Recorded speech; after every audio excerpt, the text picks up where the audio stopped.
Hi everyone, my name is So Yun I'm the producer and director of Liquor Store Dreams, and this is my first time at Bentonville Film Festival. Perfect. So I'd love to start out with the influence of Danny in his film. You mentioned it in your film that really changed your perspective, your viewpoint. What was it about his journey that made you want to pick up a camera?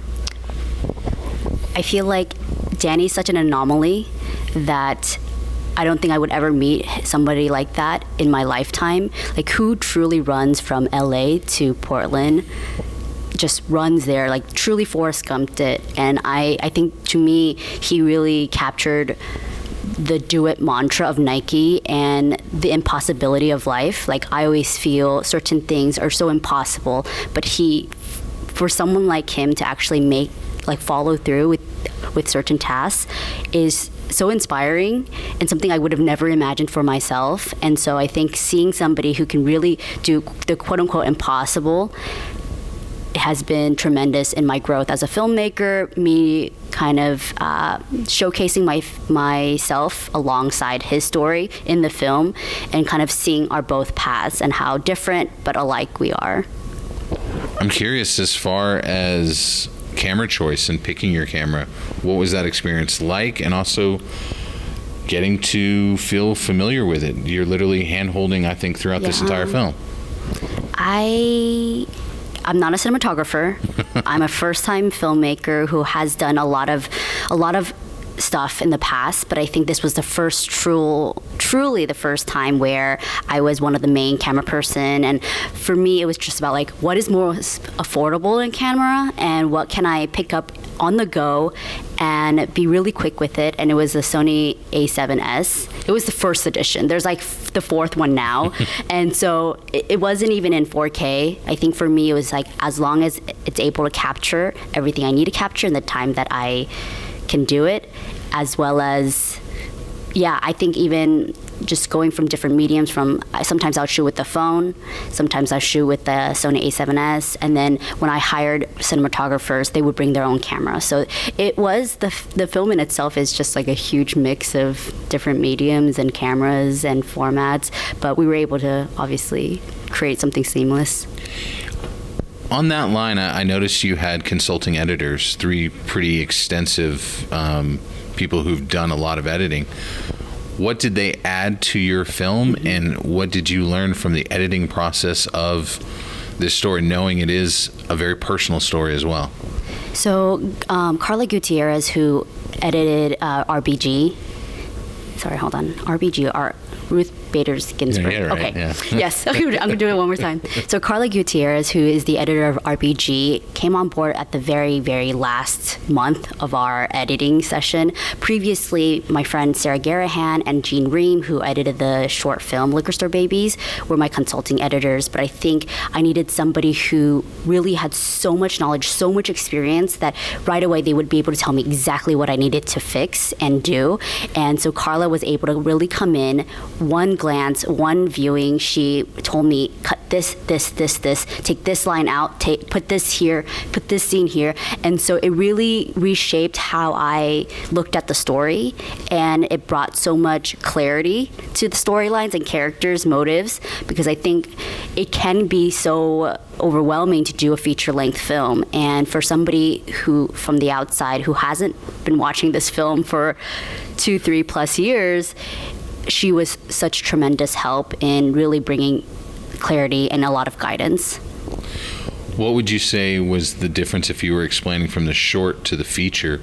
What was the added elements that make it into the feature? Yeah, I don't think I would have ever done a feature-length film if I didn't embody and encompass the history of the Korean American experience. I think for the short film, it was really about me and Danny as children of liquor store owners, being liquor store babies. But I think in the feature-length, I wanted to tell everything. Like, nothing could be left out, just because you do need to contextualize so much when it comes to stories like this. And so I really wanted to touch back on the 92 LA uprisings, kind of touching on the current BLM movement with 2020 and just COVID, everything. I think I just wanted to tell a fuller story that just really embodied like what what we were dealing with as like first and second gen Korean Americans. I'm curious, there have been films to cover the impact of the riots. I don't know, I mean, you brought up Justin Lin in the film as one who's made films connected to the LA scene. There have been other films that have touched on it, but I don't know if we've gotten this perspective, especially the way your dad breaks it down, and his looking at the Black Lives Matter movement is so fascinating because of that. How important is it for you to know that you've made something very historical, not just familial? For sure. As a true cinephile, I watch so many films, and I think for me, and as a filmmaker, I never wanted to repeat other films. If I knew that this had already been created, I don't think I would have ever done it. And so my whole mission was, how do I make a film that will outlive me, outlive my generation, and will still be probably relevant in the next 100 years, just because these are issues that we're always going to be confronting, especially with our parents, no matter what the topic is, whether it is Black Lives Matter movements or like just personal issues. I always feel like we always have something that we're always fighting about with our parents, and so we kind of bring the larger issue into kind of this scope of between me and my dad. We get to see his reaction. You do show him the sequences of you guys fighting, but I'm curious, now that the film has been finalized, A, what does your mom think, and B, how have their reactions stayed the same, changed with knowing what you've been able to accomplish? Yeah, I hope to have more conversations with my dad, because I feel like the overall process was so overwhelming. We did premiere at Tribeca 2 weeks ago, and so I think for him, he was just trying to grasp what it means to be in this kind of film. I think he was very kind of in his bubble, projecting his own opinions, which they're all like, I don't ever...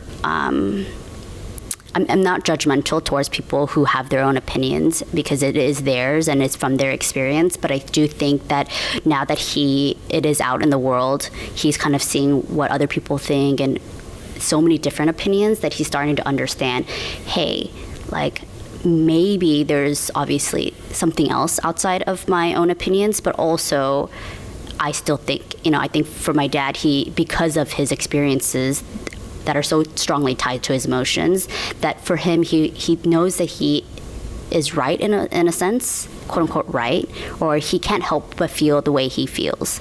But also, I think just talking to people and just having those discussions has probably opened his eyes a little bit more. And as far as my mom, I haven't really gone into full details with her, but she just said it was really emotional, and she didn't expect to cry at the end.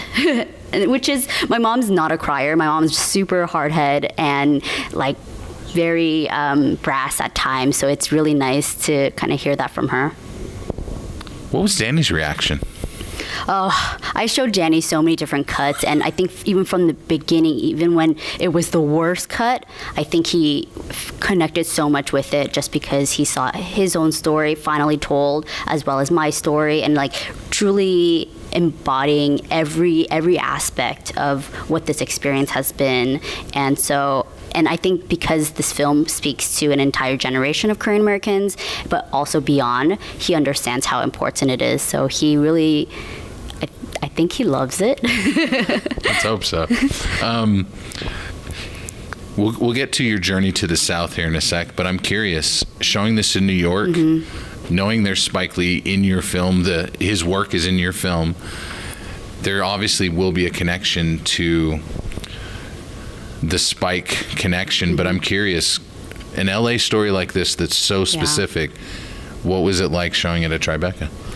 It was pretty amazing. I feel sure it is a specific, I really made this for Korean Americans, for LA people, but at the end of the day, I always felt the story was a reflection of America, and how a lot of the times that we are in now, like so many people are divided, and I think truly showing that, but in the microcosm of me and my dad, like if me and my dad are the representation of America, you can really see how conflicted we are, and how do we come to a place where we have understanding, because everyone is going to have a different opinion than you, but I think we're in this climate where everybody is so-called getting canceled left and right, and I don't feel that is progressive. I think you have to be willing to have those hard conversations, but it's so hard to do that. It's easier to cancel somebody or just plainly ignore them. And so I think I always approach this film out of how do we approach it with love. And the only reason why me and my dad are able to have these conversations is because we care enough to subject ourselves to these feelings of anger and also share them with each other. I want to jump on that just one more second. One of my favorite shots in the film is a quiet shot of your dad and you just looking away from each other in the store. Having those moments of reflection on screen, that's not something you necessarily see in these types of films done so well. How important was that shot to you, but also knowing there are quiet moments in your film that I think speak so loudly? Was that always an idea you had in your head? I think throughout this whole process, I just kept learning and learning and learning, but I also did already have like very specific moments I always wanted to repeat, and that was one of the main scenes, which I'm glad that you picked up on, that I really wanted to show how divided we are and how unconnected in that moment. And so I did have a lot of scenes where I kind of already planned out ahead of time, and I knew that I would place them in certain places. But I think the rest of it, I was really learning as I was going. I think because some of the story did shift, that I just had to adapt. And like, how do I bring it back? How do I make it seamless? Because when you're filming for so long, I do feel like the forms can change. And I feel like the form that I told the story in, it was very specific. I use a lot of archival, but it's also embodying some verte moments, but also I do have some staged shots. So it's like, how do I make all these different forms work? And luckily, they all kind of came together. So what does it mean to get recognition from Bentonville that you're invited to this festival, knowing that it's an extremely progressive festival? Gina has wanted to make this one of the most predominant women-based behind camera, in front of camera, but for the LGBTQ plus community, for diversity as a whole. What does it mean to be able to bring it to Bentonville, knowing the mission of the festival, but also coming somewhere, like we were talking about earlier, this weird bubble in the South that isn't what you think of when you think of the South, and yet we're right here very much in the heart of the country. Yeah. Well, I was born and raised in LA, and so this is my first time in the South.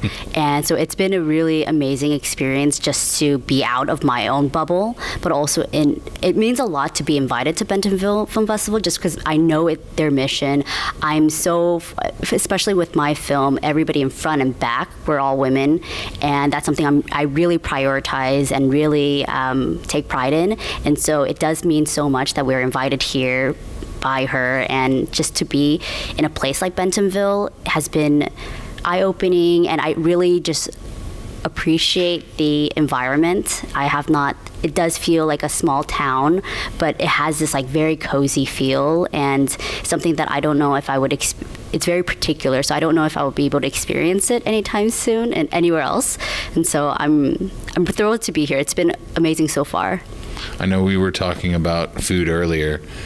There's a moment of food in your film that is so beautiful and poignant when we see the stew. I love to ask about your response of what's in it, which I think is great, but also knowing the connection your mom and dad have, and that, they're not taking something from the shop. They're making something that is them. I really connected with that moment. Can you talk a bit about filming that and about when you were eating, what that was like? Because you weren't eating meat at that time, if I'm not mistaken. Yeah, I wasn't eating meat at that time.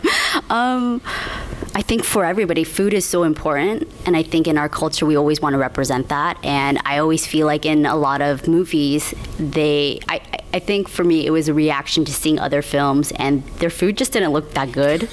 Also, I'm sure somebody else made it, and I think I really wanted to bring, if me and my dad are in conflict, what is the thing that will bring us together, which is food? And so for my mom always brings him homemade meals every day, and that's just a routine that she's done. And so this was a moment where within the store, what's something that we as a family do and something that me and my dad can actually do to bring us kind of closer together without verbal cues or without conversation. And so I'm glad that it kind of brought this very sweet moment. And first dish was a curry, and I think the second one might have been curry too. I try to everything that was in the very beginning of the film, I try to kind of reflect it back at the end. I love that. Lastly, I don't want to give away what happens to the store, your dad's work, but I'm curious, can you give us an update on your dad and yourself? What's down the line for you? Yeah, my dad's really in a better place now. I think he has, throughout filming this, seeing the film, as well as doing other things, whether it's his hobbies, he's been golfing a lot, he's been taking this time to really get to know himself. I feel like when you're working so much, you don't really have time to mature, understand yourself, be really with your thoughts. And so I think this is the first time he's being able to soak it all in. So I think he's been having a good time. Next. Yeah. Wow.